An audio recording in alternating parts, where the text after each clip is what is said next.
I'll give it to you right after this. Show it. So excited. So it is a lot.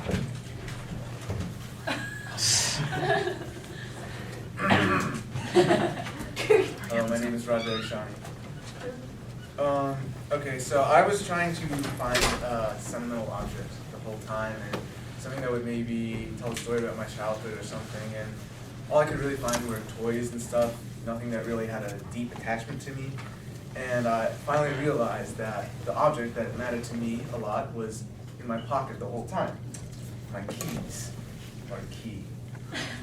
As you can see, it's not really flashy. There's no fancy lanyard. There's no keychains. It's not really unique or anything.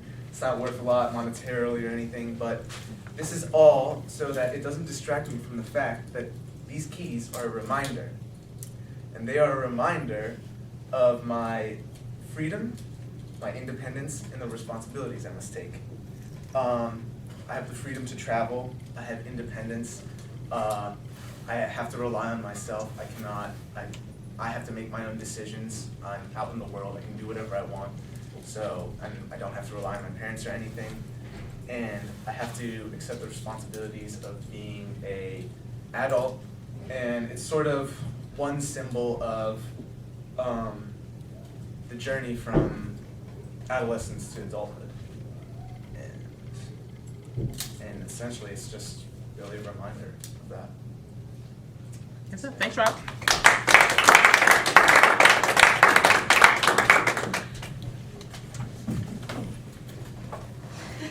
Okay, so my object is a ski racing medal that has been passed around. When I was 2 years old, I went skiing for the first time. My mom grew up in Idaho, and there wasn't really much to do there besides growing potatoes and skiing. So while my grandfather grew potatoes as a farmer, my mom skied her whole childhood. And when she met my dad in law school, he tried to impress her by learning how to ski. And ever since then, it's been a really important part of my family. And when we bought a house in Wintergreen, Virginia when I was 7 years old, and every weekend from mid-November to mid-March, from when I was 7 to when I was 14, we'd spend the winter there. And I started ski racing, because my dad, like Chris's dad, thought I had some potential in skiing since I'd been doing it for such a young age. So my dad and I would get in the car about every second weekend, and we would drive 7 hours away to resorts in the middle of nowhere and go ski racing. Skiing is one of those really complex sports where, unlike soccer or field hockey, there's a lot of equipment involved.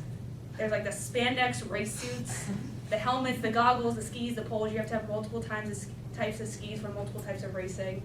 And my dad and I really bonded because there wasn't much to do besides talking these 7-hour car rides. One time when I was in 4th grade, I made it to the ski championships. And it was a big deal for me because I was in the ski league called SARA, which is the Southern Alpine Racing Association. And if I placed in the top 3, I would get to go to the East Coast Championship.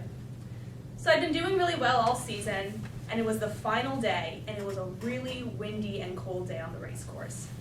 And my dad had gotten pretty involved in the ski racing community, so he volunteered to be a gatekeeper, which is when you check the gates to see if people go through correctly or not get disqualified. So it was a really windy day, you couldn't really see, and my dad was in charge of the hardest gate on the course, which about 10 kids missed. And if you miss the gate, you get disqualified. And he was the only one in charge, the only one responsible, and when I went, I missed the gate. And so I got disqualified from the race. So that was pretty dramatic for me, because I got up there, I went down, I looked at the time, and I see a big DQ under my name.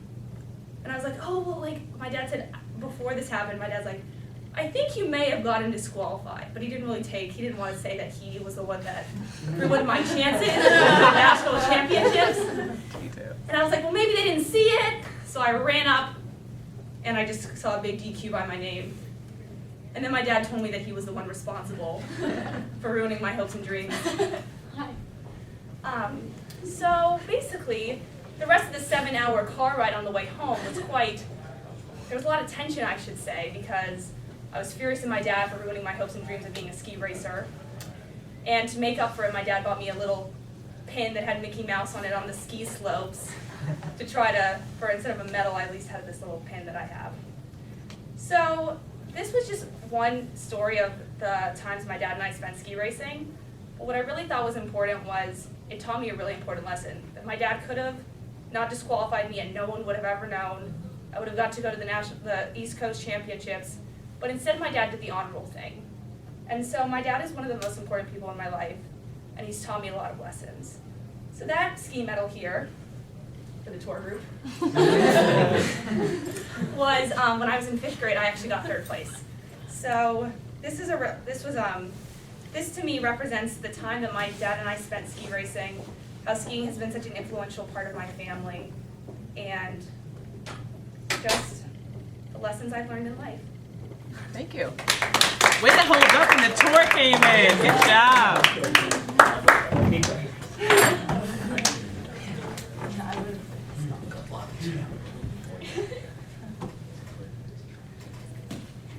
Okay, so this is somewhat of a mysterious object. People have been asking me about it. And you might be wondering even now, Hugh, kind of, why are you up here holding this rock? And I would say to you that this is actually not a rock. This is a piece of petrified wood from the Petrified Forest in Arizona, and I'll pass it around so you can look at it. You can kind of tell from the outside part here that it was once a part of a tree.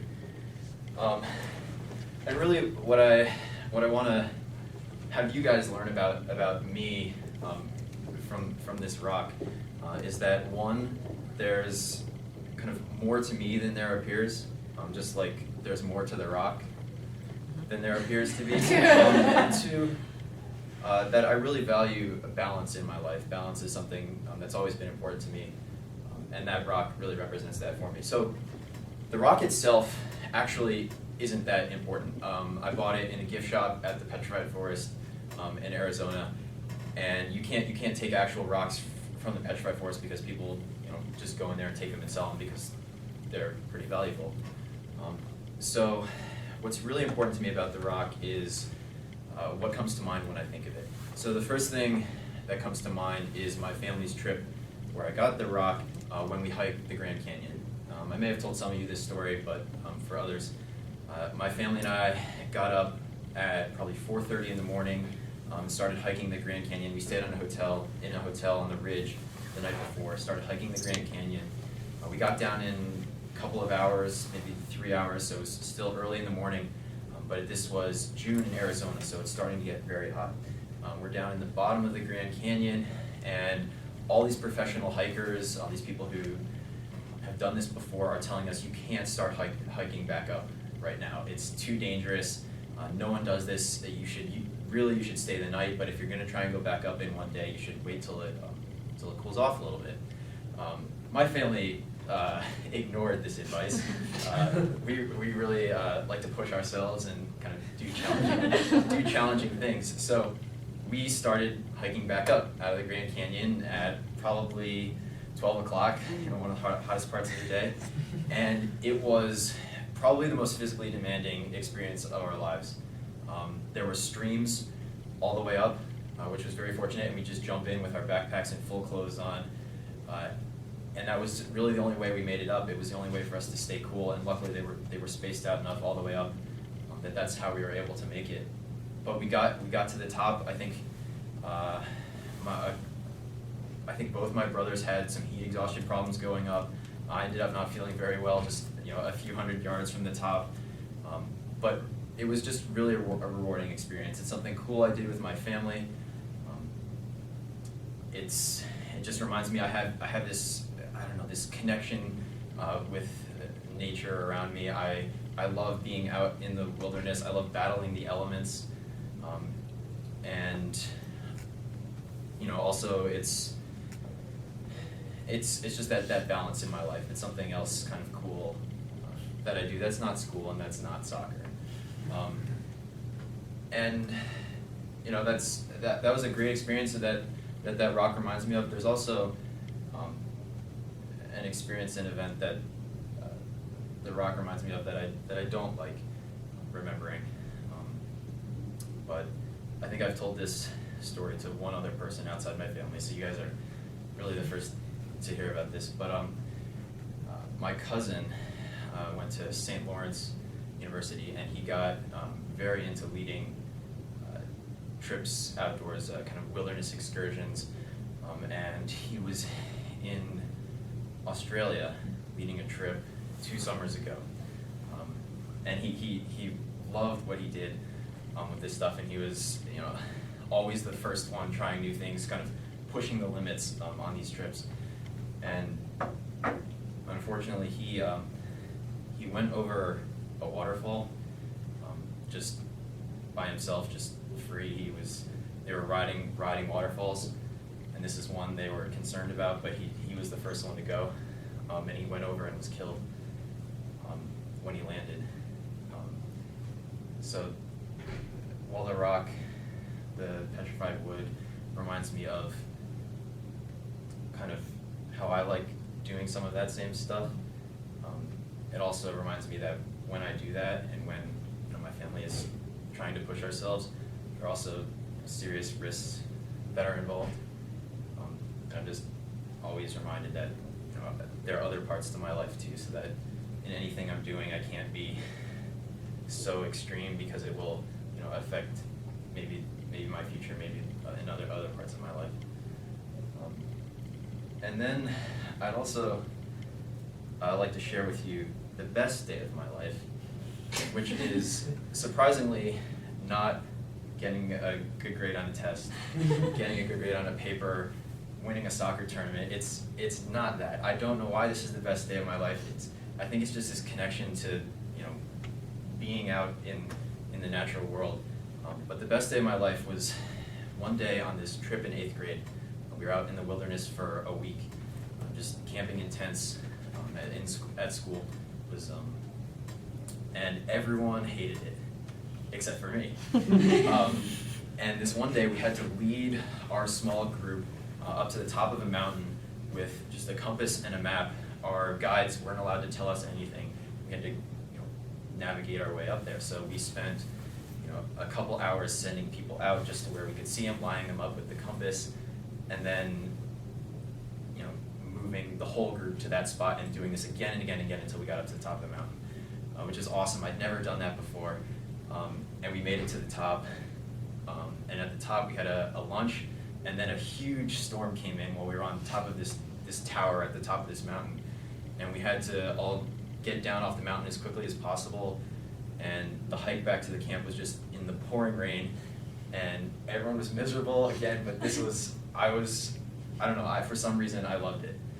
We got back to camp, had to cook our dinner in the dark, but that's just one of the best days of my life, because it's of that connection with nature, and it's just, you know, it's a good balance for me.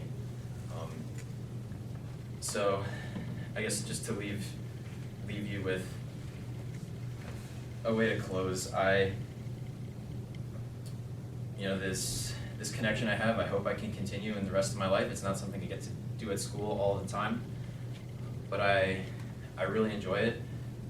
Hopefully I can find ways to continue it in college. But at the same time, it reminds me that with everything I do, I have to find a balance and balance risk in my life, so that I can, you know, keep doing the things